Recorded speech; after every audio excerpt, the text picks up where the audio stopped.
And welcome to Weather and Ag in Focus on this Thursday, June 4th, 2026, 107 in the afternoon. Temperatures outside hugging that 80-degree mark, and we've got more clouds coming into the area. They're building up with that heating of the day, and we can't rule out an isolated pop-up shower during the mid to late afternoon and into the evening hours.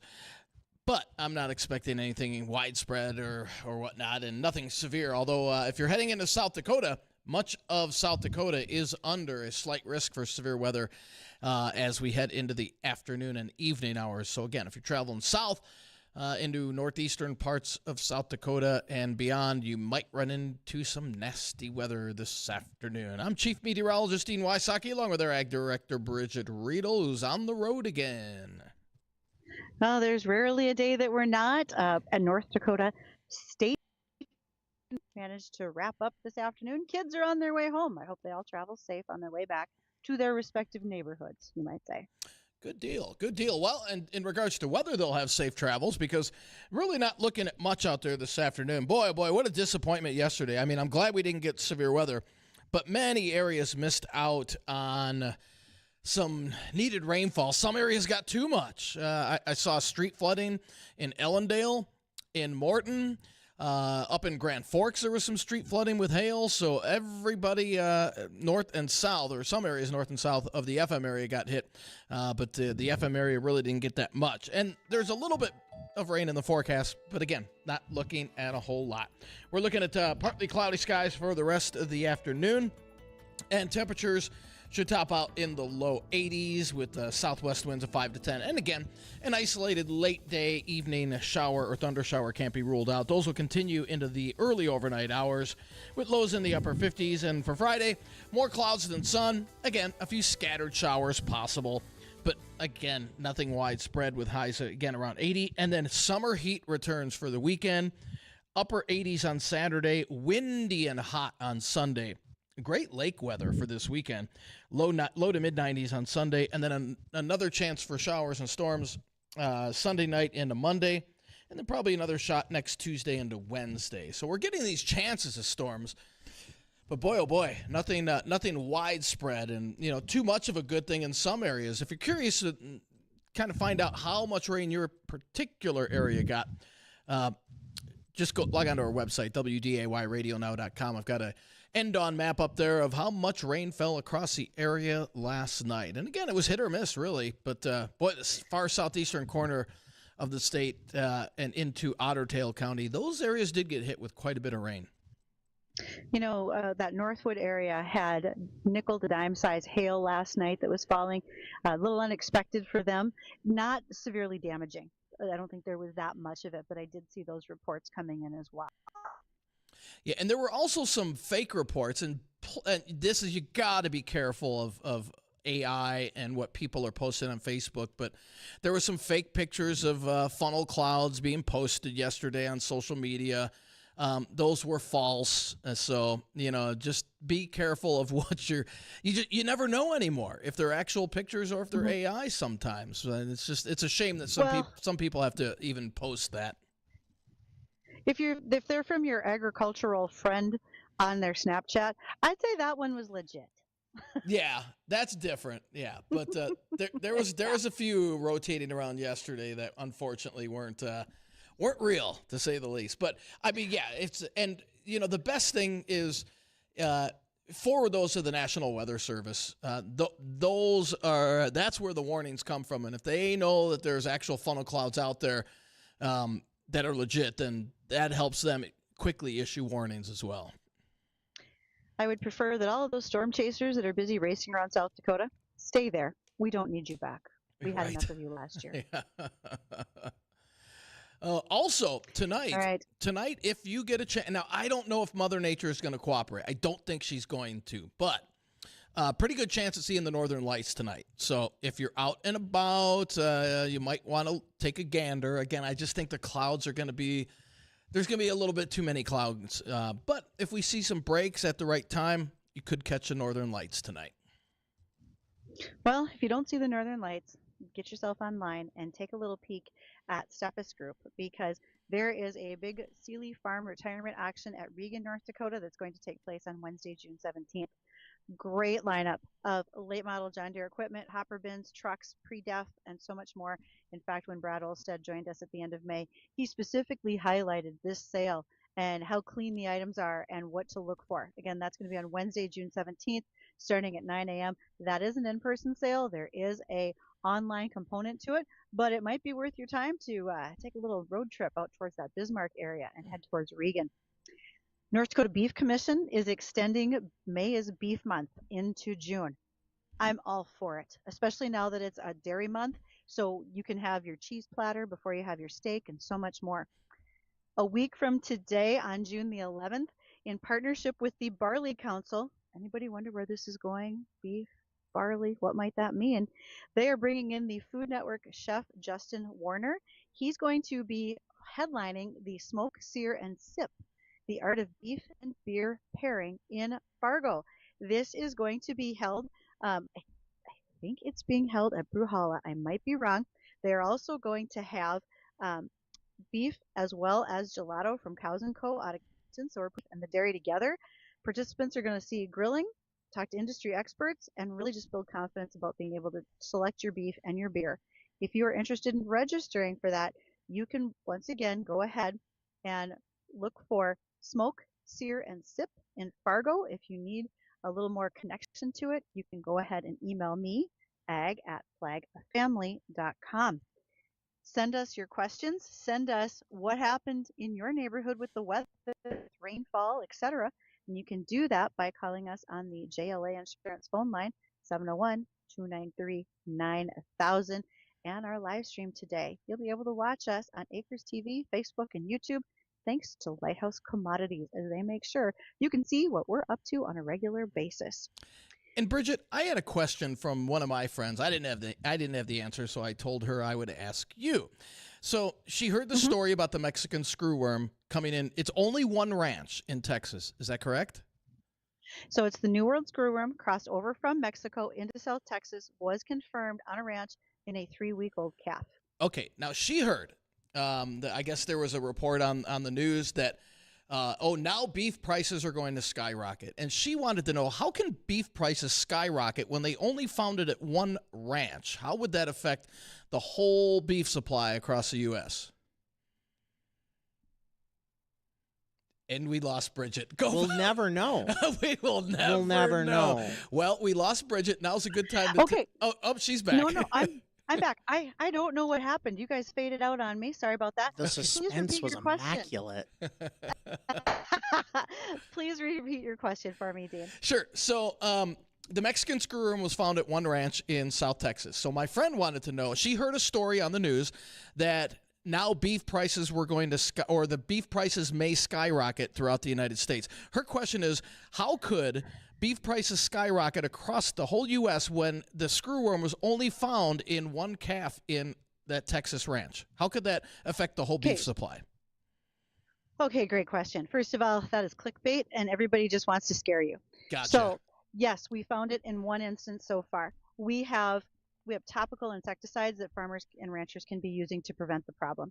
We know that the beef herd is certainly at risk, but so are our sheep, our swine, our deer, our everything, right? That is a warm-blooded mammal.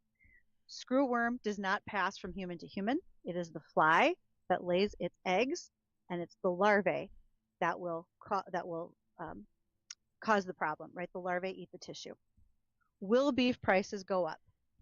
Beef prices will go up because people are worried about being able to get their overall supply. I don't think that this one instance yet is going to impact us. Okay. I think that right now we are just in a situation where we don't have enough animals, period. This is something that ranchers are going to be monitoring for very, very closely.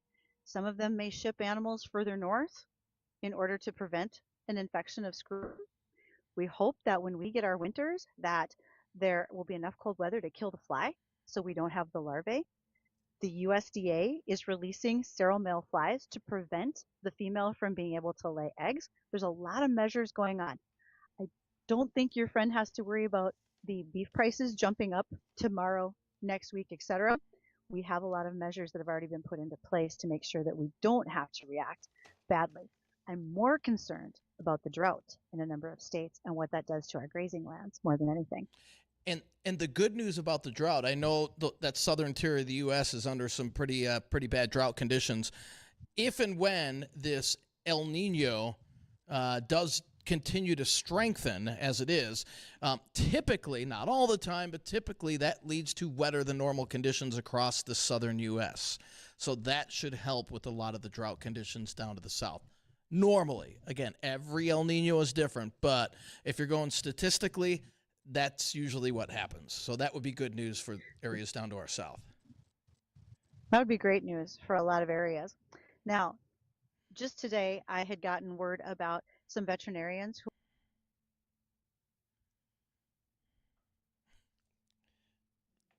All right. Well, now's a good time. We'll go to break. When we come back, we'll have our guest, Nick. He's going to be talking about AI in agriculture when we come back.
So we have lots to talk about when it comes to headlines, and one of them certainly is the new world screwworm. Folks have lots of questions as that's racing up to the top of the charts, you might say, trending and so much more.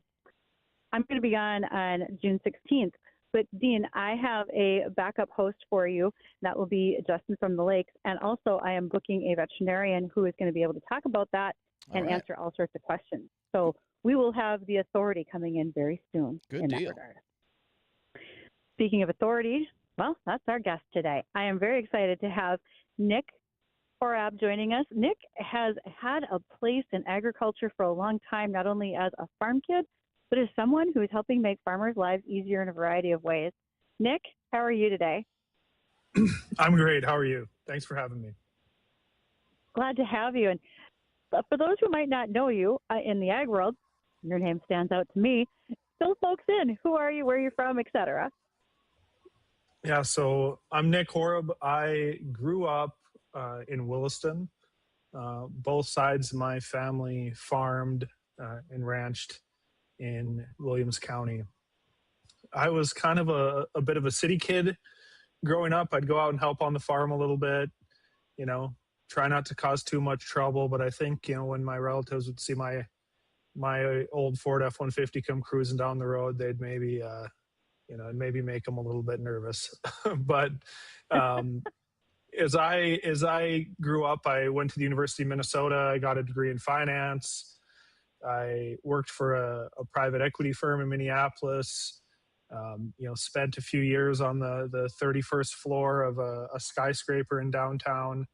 And then really started to miss the roots and miss where I came from. And so I had an opportunity, or I saw an opportunity when spring wheat went $20+. I don't think it's quite 20 years ago, but we're probably coming upon the 20-year anniversary in a couple of years. I started to ask. Yeah, I know, it's crazy. I started to ask friends and people I went to college with, and about how, what are they doing about this wheat? It's just crazy. And I was met with a lot of unsure answers, and so people were just shell shocked, didn't know what to do. And so, I started to dive in and look at, okay, how can we forward contract or hedge wheat? Can we, what can we do on how can we protect the production side? And so I really did a deep dive into the business side of the farm for a few months, and realized in conversation with growers is that they're in a rare situation where if you took, the average size farm that I grew up around, or, around our area, and you put that same business, took that same amount of expense and revenue and put it in a business in Fargo, the business in Fargo, to say it's a distribution business or a manufacturing business, mm-hmm. They might have a CFO, a COO, a head of logistics. They have a whole board. But most farms are operated by one or two key decision makers that have to wear a dozen different hats. And so I realized that, okay, for a lot of these growers, their passions are, the agronomy side, or their ranching, or, they love working on their equipment, not necessarily the finances and the marketing and the capital allocation and dealing with lenders. And so I started doing consulting work, helping farms on the business side of the farm, doing a bunch of work in spreadsheets. Long story short, I wasn't happy with my spreadsheets. They seemed to gather dust during the growing season when farmers have to make a lot of decisions. And so I built a tool called Harvest Profit, which is still the leading tool in North America today for helping farmers track their profitability, their revenue, their expenses, their grain marketing, analyzing their profitability per crop, per entity, per field, doing subfield profitability via profit maps. So that's Harvest Profit. I spent about a decade working on Harvest Profit. Harvest Profit was acquired by John Deere in 2020. And I worked at John Deere for about 4.5 years helping with that product. And then I stepped away about a little over a year ago.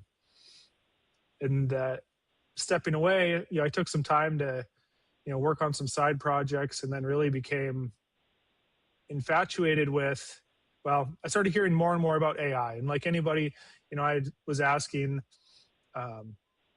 questions of ChatGPT and Claude, and I was pretty, it was fun and addicting, but a lot of my analysis was rather surface level.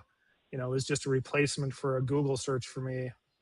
Well, then I kept hearing about people building applications, just describing what they want, and the AI will build them a piece of software. For about a month, I just ignored it. I was skeptical. I spent a decade working on it. I know how hard it is.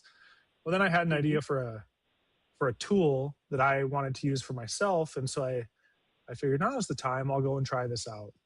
And so I described this little application I wanted. It was to track some writing that I was doing, and it sat there and churned for about 10 minutes and thought and built, and then out came something that was shockingly usable. And after a couple more iterations, I had this tool built.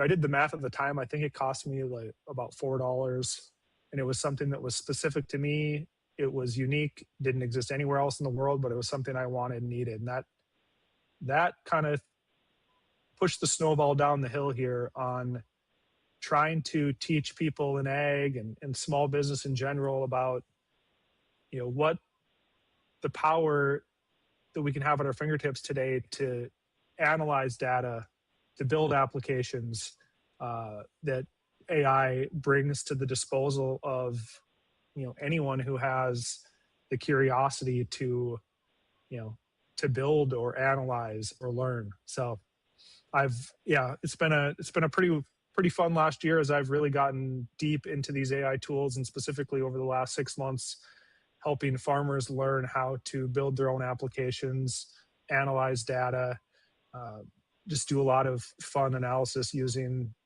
tools like ChatGPT and Claude and Gemini and Grok. So, Nick, I have a boatload of questions for you in regards to those specifics, right? The actual tools or AI tools that you're using and how you're using them for different applications. Mm-hmm. First things I want to say is congratulations on completely revolutionizing what farmers did. They could track their inputs. They could check their profit and loss. You gave farmers the opportunity with Harvest Profit to do things that your checkbook couldn't, or you were sort of doing on your own, but this really fine-tuned it, and it really has become a tool that is unique to agriculture that so many people use, whether it's because of their use of John Deere equipment or because of their just love of the tool that you gave them. We do have a news break. You. When we return, though, Nick, we've got a lot more questions for you, because there's farmers out there who say, I don't know, AI really is never going to be effective on my farm, and I bet you can help me prove them wrong. And we'll be back.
here on Weather and Ag in Focus. We are joined today by our guest, Nick Robb, who is the founder of Harvest Profit, but additionally FullStack.ag. And Nick is not afraid to look at using AI in your farm. He's a guy with a farming background, and he's got a great background in using some of these tools.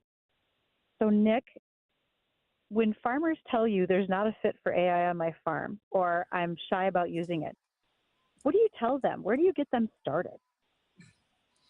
So first of all, I think they aren't wrong to have that opinion. But I will say that opinion is likely dated and not rooted in where we are at today. And I'll share a quick story. Well, first of all, modern AI is essentially a chat interface that interacts with a large language model. What a large language model is it's a model that's been trained on, if you just assume that any piece of publicly available text has been fed into these data centers to do a training run to train this model. And so the goal of the model is to predict the next word. So if you the next word or words or sentences, so if you feed it a question, it uses all of its neural network to come back with what its prediction of that answer would be. And so 2 years ago, I believe I used ChatGPT, and I found it good but inconsistent. And so I decided to ask it, who founded Harvest Profit? And it gave me an answer that said, Harvest Profit is a farm management software company based in Fargo, North Dakota. And it was founded by Raj Patel and Jared Singh. So two Indian guys. And it was so confident in its answer. And why did it come up with those two founders? Well, based on all of the public corpus of data, the likely founders or founder of a software company is two Indian guys. So it just made them up. And so I was like, all right, shut my computer. This ChatGPT, it's just not reliable enough. And so fast forward a year from then, now there's been 2 or 3 big changes in AI. One is, rather than just giving you an answer in one shot, the models are set up to reason. So they think through a question or a query or a piece of analysis in a variety of steps. And then they also are armed with different tools. So historically, ChatGPT and other LLMs were terrible at math. And it just like that wasn't their job. It's not like they were bad at math. It was like, asking me to perform surgery or something. It's just something that I can't do. Well, now they can bring in calculators and code. They can use Python to actually handle the math for you. They can use web search to go out and find answers to questions that it knows that it doesn't have a great answer to. And then there's millions of dollars every single day that are being paid to thousands, if not tens of thousands of experts to help fine tune these models. So there's a variety of companies that are out there. If you are an expert in anything, there are probably people in your field that are out there helping fine tune these models and do what's called like post-training learning or reinforcement learning. So long story short, the skepticism is well grounded, but things have changed a lot when it comes to AI. And so, what I've told people is, go into a tool like ChatGPT or Claude, feed it an image of a receipt and ask it to read the data from that receipt. It's very good at pulling data from things like invoices or receipts. Feed it a couple images of something, ask it to take the data and throw it into a spreadsheet. If you have an idea for a spreadsheet or a piece of data, have it built. You just ask it to build it for you. And so that's the main thing that I've been conveying to counter the skepticism is that some of the smartest people in the world are working on these tools. They realized their deficiencies, which were correct, and have patched them really thoroughly. It's not 100% perfect, but the AI of today is so much better than the AI of 2 years ago. So one, I try to get people to understand why did it have shortcomings, what has been done to make it better, and then three, go ahead and just give it a try and just like start to experiment with things that you would want streamlined or pieces of analysis that you would want done. So Nick, when you think about what you use for AI tools, you mentioned ChatGPT, Claude, Grok, and some others. Do you use a specific tool for a specific function? Like some are better at the math, some are better agriculturally, et cetera. Do you pick and choose which tool you want based on what you're trying to accomplish? So for a couple of the general purpose tools, I've been leaning a lot on OpenAI is the company behind ChatGPT. They have a product called Codex, which is an app you can download. It's super powerful at math and programming, quite intelligent when it comes to agriculture. So the Codex app, and then Claude has the Claude desktop app, which have a similar power. You can analyze, you can do a lot of great math and programming. And both Codex and Claude can work on data within, like, on your machine. So you can point it at a folder. So if you have, let's say you have a bunch of co-op records, a bunch of application records, and you want to turn them into a spreadsheet because you have a crop share. Well, you can load those files into a folder, and then either OpenAI's Codex or Claude can go in and look through all of those files on your machine. So it stays on your machine. It is communicating with the cloud via API, but those are the two tools that I recommend. Grok, which is XAI or Twitter, it has a really amazing image feature. So if you write, like for me, when it comes to things like interior design or just design in general, I like to think I have a pretty good taste, but I have next to zero ability to create it. So using Grok, okay, you can give it a prompt and it'll give you like 4 different options. Like here, I have this empty space in my shop and I want to, set up a workstation, help me design that. And it'll like layer on the design. For example, I'm going to build out a little office at the lights facility in West Fargo. And I went in there and I took a picture of this empty concrete shell, and I asked it to design this space that's like a mix of an office area, meeting area with some recording studios, and poof, came up with some awesome designs that I just literally would never have been able to do on my own.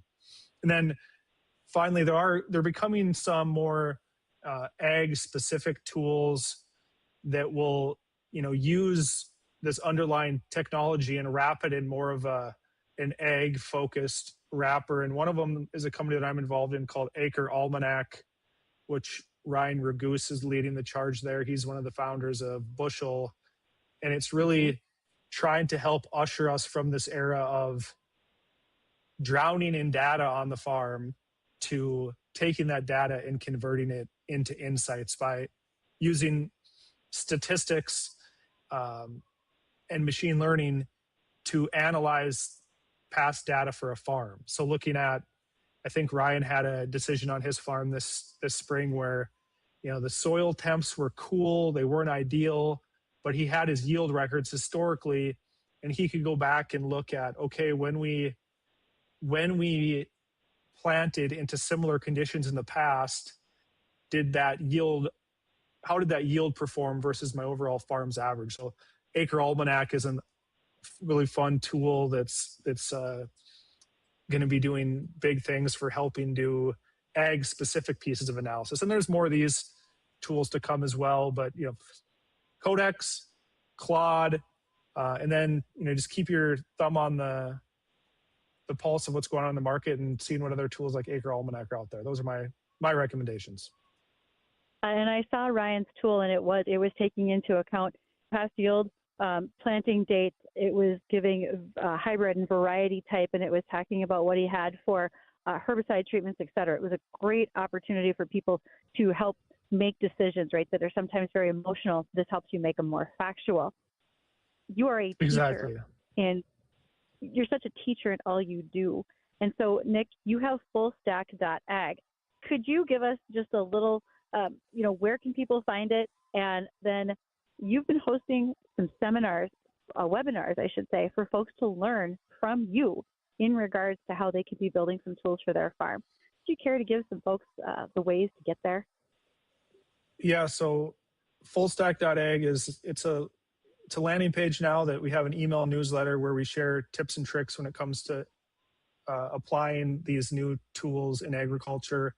And then we've had 3 cohorts of our AI on your farm course, which is a product by Full Stack Ag. We've had 600 plus people take this course that gives an overview of what AI is, what the tools are available out there. If you want to build applications for yourself, if you want to streamline the processes you're working on, we have some free different guides there. So if you want to download something like you can use Claude or ChatGPT to start conversations on your farm about things like succession planning, or you can build standard operating procedures, SOPs, just some ways to start to get the ball rolling or get people's brains thinking on ways that they can use these tools in their operation.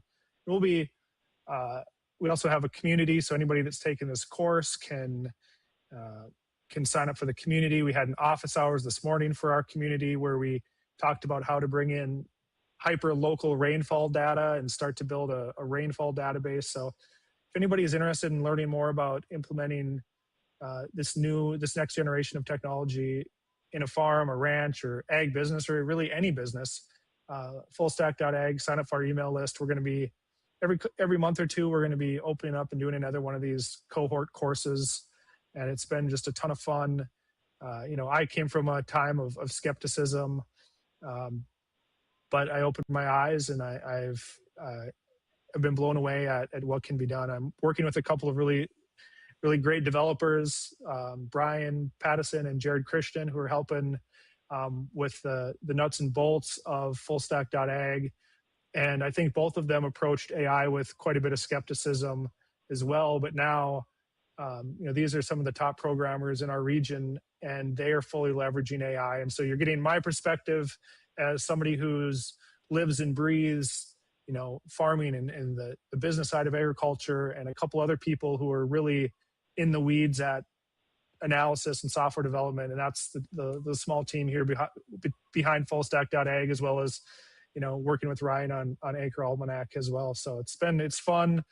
I've probably gotten less sleep this year materially than I did in past years, because it's, you always have this smart, I used to have to wait until the morning to talk to my smart coworkers, but now I can just have one in my pocket. And so it's just it's revolution. This intelligence at your fingertips is crazy. And we just want to help people leverage it and actually turn it into value in businesses across our region. I can give a great big testimonial on your behalf, because one of my business partners has been in those groups and working with you, and just the things he has talked about that he has enjoyed and learned make it all worthwhile. He's an agronomist in the western part of the state and just thrilled with everything that he's gotten from your work. So, Nick, thanks for joining us today. I hope everybody who has questions reaches out to visit with you. Thank you. I appreciate it. Thanks for having me on. If you ever want to chat again, let me know. Oh, we will. Don't you worry. Thank you. Well, when we come back, we'll have a recap of the weather. There's a few showers on radar right now. We'll let you know where they're at and what we can expect over the next few days. All of that coming up after the break.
And welcome back to Weather and Ag in Focus. 1:54 in the afternoon. Temperatures outside right around 80 degrees.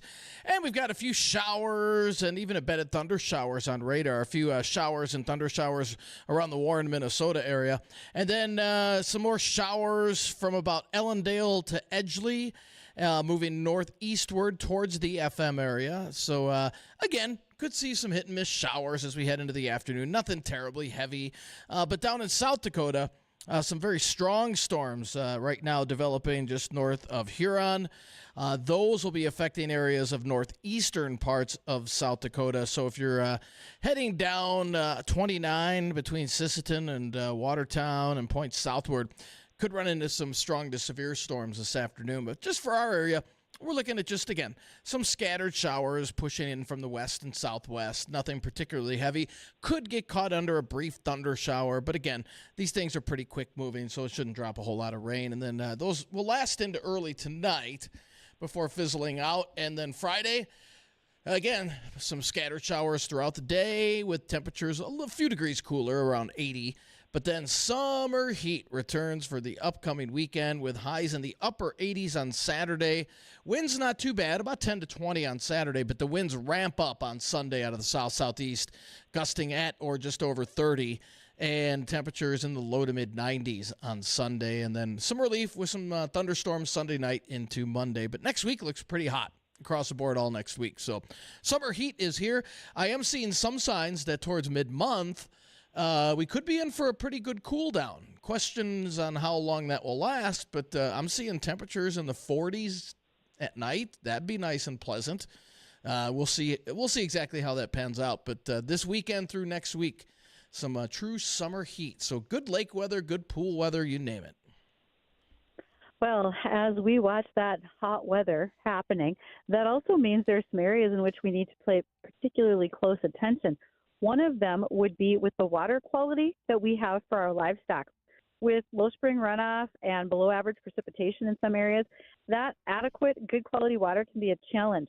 And so make sure that if you have an area that's low, dried up, maybe has some toxic blue-green algae on it, etc., that's going to negatively impact any animal that wants to drink from it. You can take water samples. You can have them sent in to the state water department and have that checked for quality control.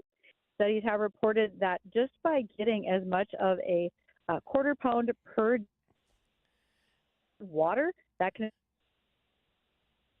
and whether it's for calves, whether it is for your adults, etc. When surface water is low, there's a mineral component that becomes more concentrated because minerals do not evaporate with the water. And the real concern is with the total dissolved solids and sulfates, which can indeed be toxic as well. So if you are curious, how's my water quality? Are there some things I should be doing? You could not only work with the state water department, but also NDSU extension agents may do livestock water quality screenings if requested, and they will be able to give you those results and let you know what things look like.